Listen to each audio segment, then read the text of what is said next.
সভাপতি আমাদের মোহতরম আমির জামাত সকলের উদ্দেশ্যে কিছু কথা বলবেন।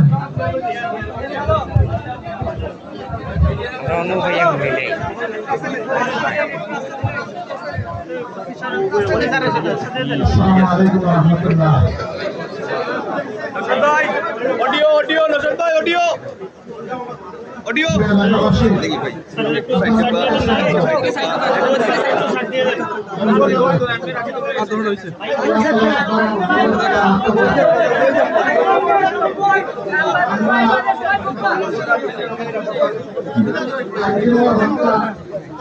ভাই অডিও চেক দিয়ে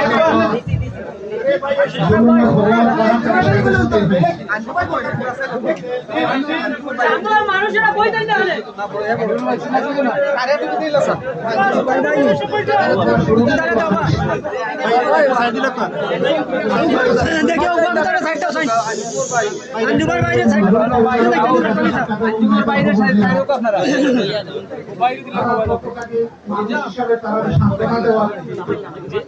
তাহলে আশ্বাস দেওয়া এই বিপদে সারা এলাকাবাসী তারা পাশে আসেন। আপনারা আসেন তো আলহামদুলিল্লাহ।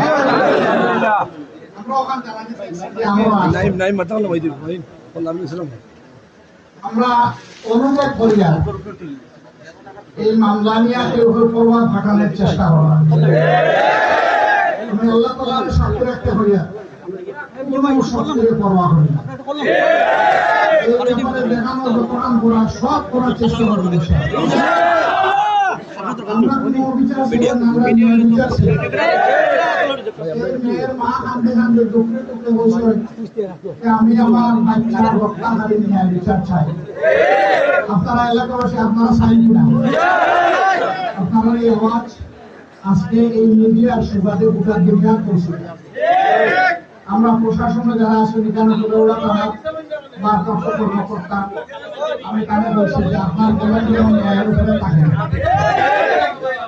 যারা আইও নিয়োগ করবা তদন্তকারী কর্মকর্তা কোন শক্তি কিংবা অন্য কিছুর কাছে প্রভাবিত হইয়া যদি এই ব্যাপারে ৯০০ উল্টাপাল্টা কিছু হয় আল্লাহ দরবারে ধরা খাইবা, দুনিয়াতে ধরা আমরা কিন্তু শান্তিতাম না। কারণ এই খুনি একটা আত্মস্বীকৃত খুনি। সে মেয়েরে জুলুম করছে, খুন করছে, সব কিছুর সন্ধান দিছে। অতএব তার সাক্ষী তার বিরুদ্ধে যথেষ্ট। এখানে অন্য কোনো সাক্ষী থাকলেও চলবো, না থাকলেও চলবো, যেন কলম এদিক সেদিক না হয় আমরা এটা অনুরোধ জানাই গেলাম। আমি তার ঊর্ধ্বতন কর্মকর্তা যারা আছে তারা লোকে আলাপ করবো।